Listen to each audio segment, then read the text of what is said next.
What is up, y'all? This is your boy Charles Inez World. Thank you guys for watching this channel. We're about to get into it. Listen, I want to play this small clip from the Breakfast Club interview. Ice Cube, Don Mega did with the Breakfast Club.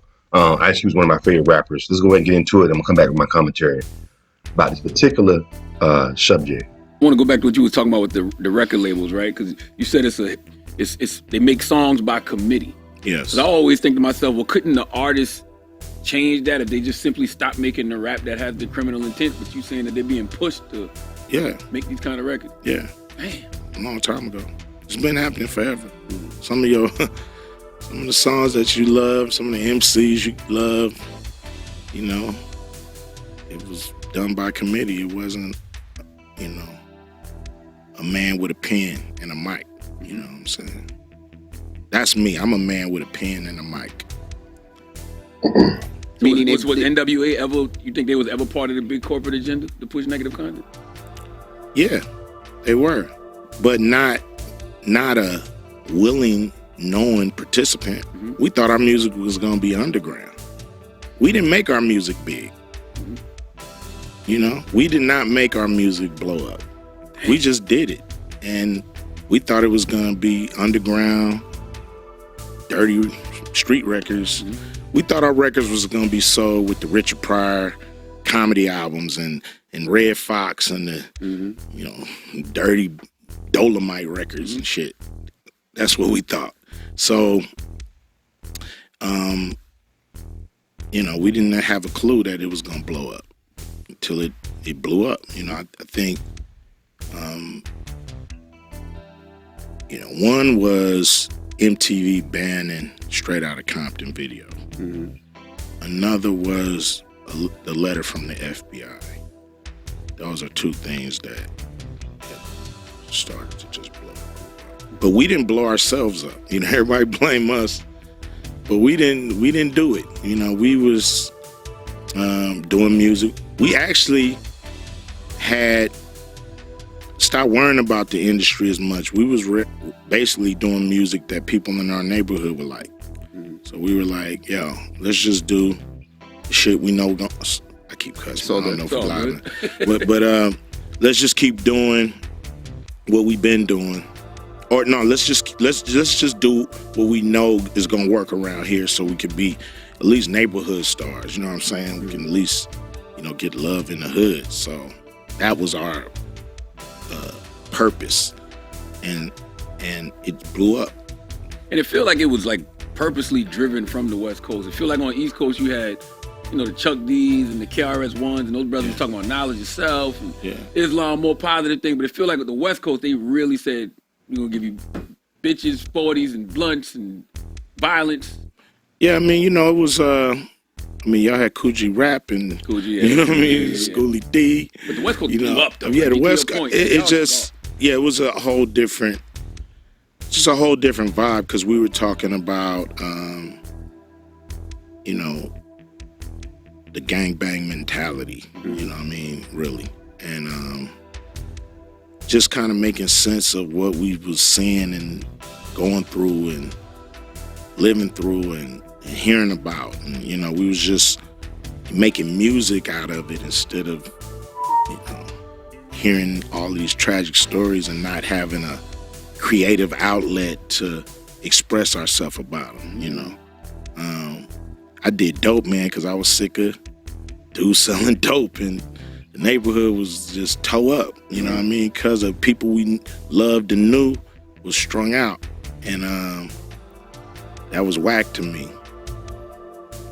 Okay, so that was a excerpt from the interview that rap legend, the Don Mega, aka the Brainiac, Ice Cube. You know, I'm a big Ice Cube fan. He did on the Breakfast Club this past, I think it was Monday. He was on there, Monday or Tuesday. But he's been making his rounds about the gatekeepers in the sports league and him not being accepted by the NBA. So, you know, he's been doing on this whole campaign about discrimination, I guess, in the sports entertainment industry, you know, as well as Hollywood and other things. But I think with the internet being where it is now, the walls are eventually coming down to these big corporate, you know, entertainment corporations or the gatekeepers, as they call them back in the day. I think those, because the internet people got so like these social media people are making more money off the internet than they are with studios now, like Country Wayne, a lot of other people, and comedians, stuff like that. But I want to talk about that particular clip, him about social engineering in hip hop, and about how they make these songs that we love, the gangster hip hop era, the Death Row days, you know, even Master P, the Cash Money, they stuff was straight violence. Master P got that millions and millions-dollar deals, Cash Money, $30 million deal. And you think to yourself, and you listen to this music. Now, some of it, man, come on, man, I was bumping it. I still bump it. But you listen to some of the lyrics and you like, this is straight. And you gotta think, you listen to this every day. You listen to this shoot, kill, gang bang on the set, all this stuff, I slap that B, you know what I'm saying? You listen to this kind of music all day long. That's going to eventually going to affect you, and you're going to bring that energy. You're going to manifest that into your life. Going to prison, shootings, drugs, all that stuff. And cold part about it is, this is the cold part about it. A lot of people don't know, and this came out, it's starting to come out now. Matter of fact, it's already out. A lot of these record labels, like Warner Brother Music or Sony Music, or whoever, all these big corporation music places, record companies, they have stock in prisons. They have stock in prisons. So what better way than to come out with this music that has a hypnotic kind of like a hypnotizing type of thing to it, because Black people, we love music. That's in our culture. So the beat's going to be banging, but behind that, we're going to talk about the most violent criminal shit ever. And then you're going to keep listening to that every day. I'm going to be your favorite rapper. And guess what's going to end up happening? You're going to be walking out, you're going to be at the gas station with your friends leaving the party. Some dude's going to bump your shoulder. Now, he listens to the same kind of music you listen to. So guess what's going to end up happening? Fight going to break out. Somebody going to pull out a gun because they've been listening to this over and over again. One brother going to kill the other brother. He's going to go to prison for 30 years for killing him. And another brother dead. So guess what? The brother who's going to prison for killing that one brother dead,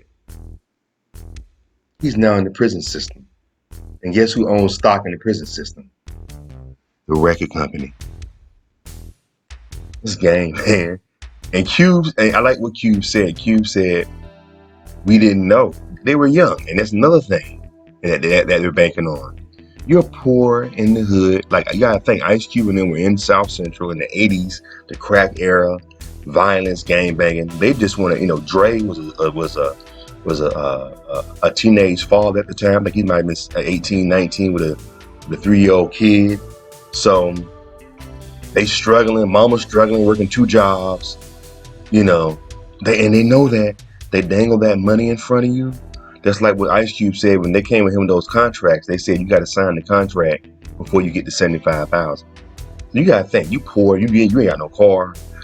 You know what I'm saying? You like, damn, $75,000 changed my world. Which ain't really no money, and to them, they worth millions. But to you in the hood, poor, struggling, you like, you know what I'm saying? Damn. Ice Cube had the wherewithal to not sign it still. He's like, that's money owed to me regardless, because I already wrote a hit record. So, man, that's what they're banking on. And a lot of these songs, what Ice Cube is saying, he said, hindsight, I didn't know that. I didn't know what I was doing. I didn't know I was bringing harm to my community with this music, Classic songs, but the most violent stuff a person, could ever write. From the Ghetto Boys to NBA Youngboy to Gucci Mane to Young Jeezy. And, remember the Young Jeezy era? Promoting the cocaine dealer. Everybody, you know what I'm saying? Remember he had the snowman? They had t-shirts and everything. Those big t-shirts everybody was wearing back in the lean with it, rock with it days. When Young Jeezy was out like 2004. That snowman. I was in my 20s and I never got one of those shirts. Everybody had those snowman shirts. That snowman shirt means a dope dealer. He said, you know, I sell snow, cocaine, you know. So guess what? You get caught with dope. Guess where you going? The prison system. Guess how many years you can get 30 years for a kilo. So guess what? Come on, man. We've been hoodwinked, as Malcolm X would say. But anyway, what do y'all think about this video? Leave your comments and subscribe to Charles and Israel.